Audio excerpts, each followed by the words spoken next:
Key points. Evolving Baloch insurgency. The Baloch Liberation Army, BLA, has significantly reshaped the insurgency in Balochistan by establishing an intelligence wing called Zirab, enhancing their operational strength and targeting capabilities. Recent attacks, such as the one on Chinese nationals in Karachi, demonstrate the group's advanced planning and intelligence capabilities, marking a shift in insurgency tactics. Shift in strategy. The BLA has been recruiting educated Baloch youth, and its operations now exhibit a more sophisticated intelligence structure. This shift mirrors the Taliban's strategy in Afghanistan, where insurgent groups with external support evolved to more strategically target state interests. State response. Pakistan's security institutions have struggled to adapt to the insurgency's evolving tactics. The current counterinsurgency strategy focuses on conventional military approaches, which have not been effective in curbing the insurgency. External support from Pakistan's neighboring countries, particularly Afghanistan and Iran, has contributed to the insurgent strength, but the insurgency's ideological and political roots stem from state policies that have failed to address core issues. Missing persons issue. The ongoing issue of missing persons in Balochistan has exacerbated the conflict, leading to increased political and security costs for the state. The government's reliance on certain actors, including contractors and elements within security institutions, has hindered dialogue and resolution efforts. Dialogue versus military action. While dialogue has been reserved for religious groups like the Tehreek-e-Taliban Pakistan (TTP), state institutions have not prioritized meaningful dialogue with Baloch political leadership or civil society, further alienating the region. Proposed strategy. The author suggests a fourfold strategy: enhancing counterinsurgency operations, improving intelligence analysis, engaging in diplomatic efforts with Afghanistan and Iran, and resolving the missing persons issue through dialogue with Baloch society. Crux. The BLA has evolved its insurgency with the formation of an intelligence wing and recruitment of educated youth, while Pakistan's security strategy has struggled to adapt. The state's failure to address core political issues in Balochistan, including the missing persons crisis, has fueled the insurgency. A shift towards dialogue with marginalized communities and a re-evaluation of political and strategic concepts is critical to resolving the conflict in Balochistan. Key points. Controversy over constitutional amendment.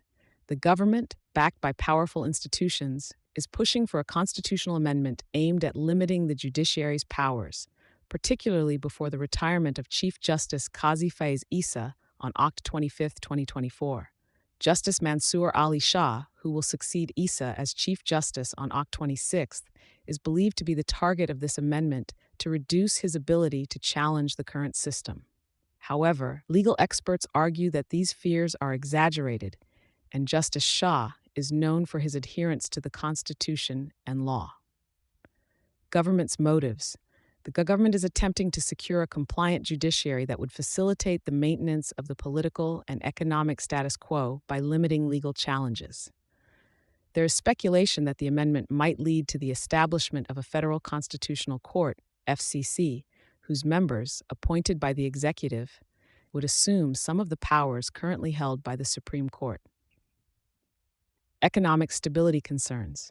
With slight economic stabilization and inflation declining, the government is wary of any political upheaval that could disrupt this progress, which is likely why they continue to pursue this amendment despite facing challenges in securing sufficient parliamentary support. Impact of judiciary changes. Some political commentators suggest that if the amendment fails and Justice Shah takes over as Chief Justice without limitations, it could result in significant judicial challenges to the status quo. However, any such judicial action would still need executive backing for implementation, which could be difficult without establishment support. Uncertain political future. The upcoming parliamentary sessions before October 25 may provide a clearer picture of whether the government can pass the amendment. If not, the current political uncertainty will persist, with fears that the change in judicial leadership could bring about unpredictable consequences. Crux. The government is racing to push through a constitutional amendment to limit the judiciary's powers before Chief Justice Qazi Faiz Issa's retirement. While the incoming Chief Justice Mansour Ali Shah is expected to act according to the Constitution, the government's fear of judicial intervention has fueled this move. The outcome of this struggle will have significant political and legal implications, especially as the government seeks stability amidst slight economic improvement.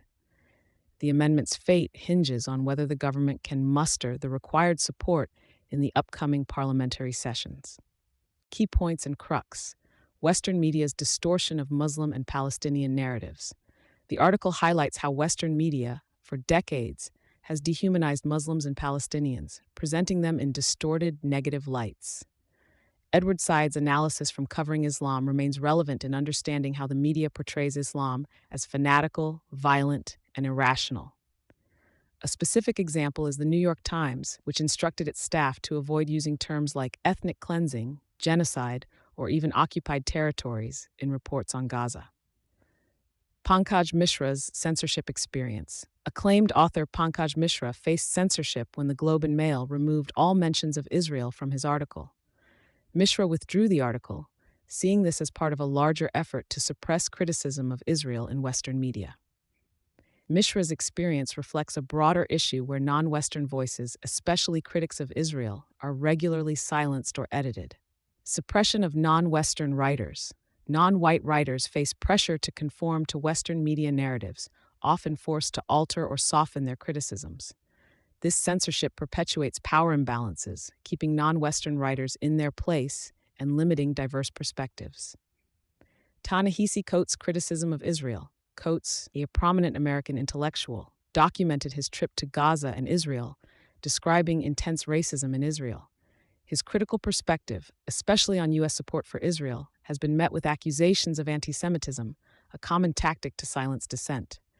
Coates' struggle demonstrates how even prominent voices are attacked when diverging from pro-Israel narratives. Pushback against media bias. Despite the challenges, there is growing resistance to the dominant pro-Israel narrative. Journalists from BBC and CNN have spoken out against their network's biases, signaling a slow but steady shift in exposing media complicity. Crux. The article critiques the systematic distortion and suppression of pro-Palestinian narratives in Western media. Through examples of censorship like Pankaj Mishra's and Ta-Nehisi Coates' experiences, it exposes how Western media often downplays or edits criticism of Israel. However, there is a growing pushback, with journalists and writers challenging these biased narratives, hoping to bring about more truthful, balanced reporting. Key points. Feeble rationale for a constitutional court. The article compares the idea of establishing a constitutional court in Pakistan to changing from a parliamentary to a presidential system without a solid rationale. The argument that many democracies have constitutional courts is not enough to justify stripping the Supreme Court, SC, of its constitutional review powers. Historically, constitutional courts were established in Europe to limit parliamentary supremacy and ensure the Constitution's enforcement. However, Pakistan's situation is different since the SC already holds constitutional review powers. The SC's failures versus proposed solution. Critics argue that the SC has failed by weakening civilian governments, issuing populist judgments, and altering the Constitution. However, the article questions why handing over these powers to a new constitutional court would be any better. The politicization of the judiciary is inherent to any court dealing with constitutional review, and changing courts may not resolve the underlying issues. Other issues contributing to judicial politicization. Political parties frequently bring political disputes to the SC, and this contributes to judicial politicization. The author suggests that political parties should seek other means of resolution.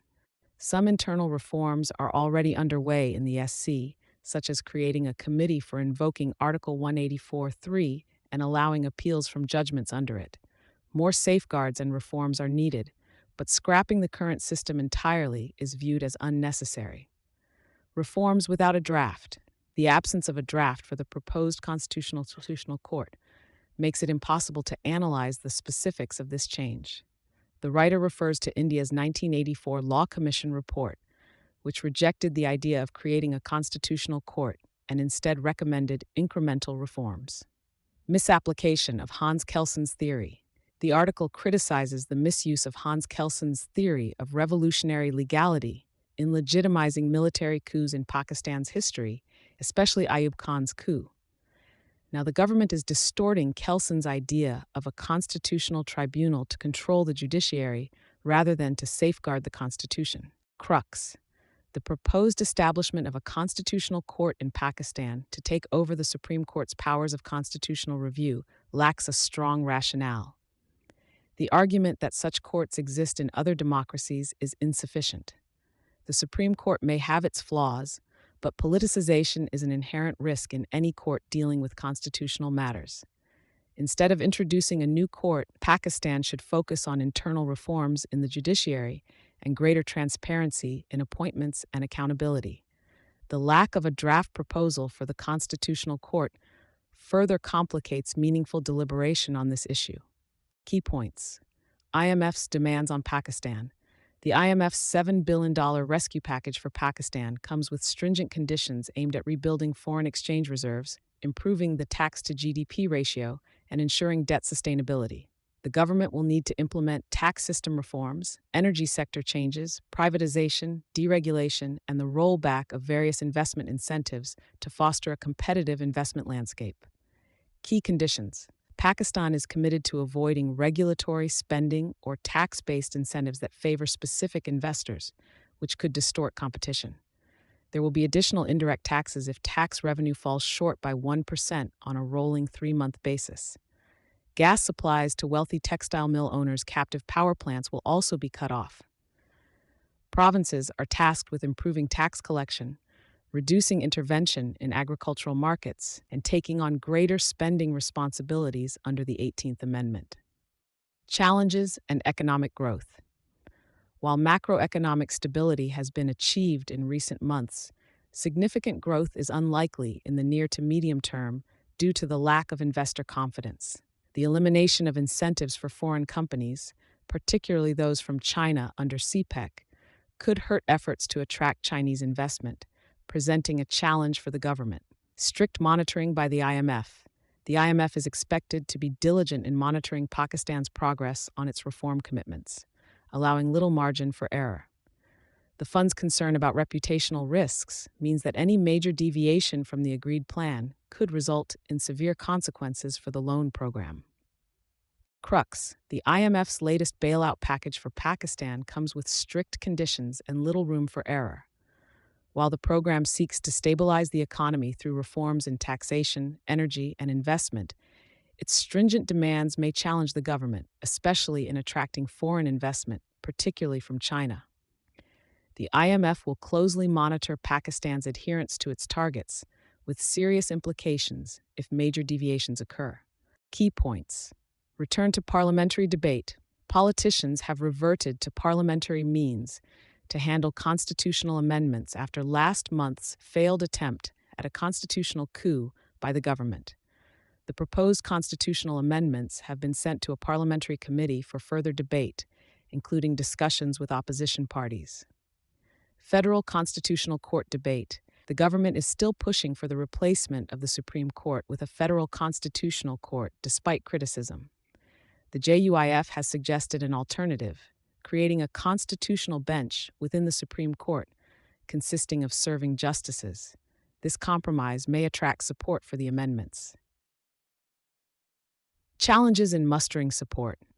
The ruling coalition is confident it can gather the votes needed for a constitutional amendment bill, but observers are skeptical due to insufficient lawmakers. The annulment of the Supreme Court's interpretation of Article 63A has potentially opened a pathway for securing more opposition votes, though the status of PTI's reserved seats remains a complicating factor. Lack of public engagement. Although PPP Chairman Bilawal Bhutto Zardari aims to proceed with consensus, there is criticism that the public has not been fully informed about the proposed amendments.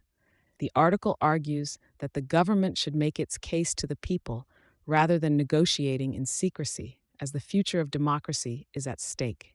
Crux: while it is promising that the government and opposition have resumed parliamentary debate over constitutional amendments, there is ongoing controversy surrounding the proposed establishment of a federal constitutional court. The ruling coalition may seek compromises to gather support, but public transparency is lacking, raising concerns about the democratic process. The government should engage with the public openly, especially when the amendments affect the nation's democratic future. Key points: global misogyny and sexual violence. Misogyny continues to rob women of bodily autonomy worldwide, as reflected in UNICEF estimates that highlight over 370 million women and girls have experienced rape or sexual violence before the age of 18.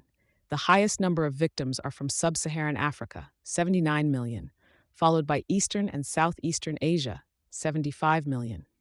Pakistan's crisis. In Pakistan, sexual abuse is alarmingly prevalent. A 2023 report by the Sustainable Social Development Organization revealed 10,201 cases of violence against women in Punjab alone, with many more going unreported. Patriarchal social systems contribute to this violence, but the lack of institutional and judicial action exacerbates the problem. Contradictory state policies. The Pakistani state has a conflicting stance on women's rights. While it formulates progressive policies, signs international treaties, and ensures constitutional protections, it often fails to enact or implement these laws, allowing violence and sexual abuse to persist. Call for action. The state must urgently invest in women's protection by enforcing laws, ensuring due process, and addressing impunity within law enforcement. Women's development departments and police stations must be prioritized, and access to education for girls must be expanded to improve societal attitudes toward women. Impact on survivors. Survivors of sexual violence often face mental health issues, limiting their productivity and ability to form healthy relationships. Crux. Misogyny and sexual violence continue to afflict millions of women globally, including in Pakistan, where patriarchal systems and the lack of institutional commitment worsen the situation. The state must prioritize implementing laws, improving law enforcement, and promoting women's development to combat this scourge effectively.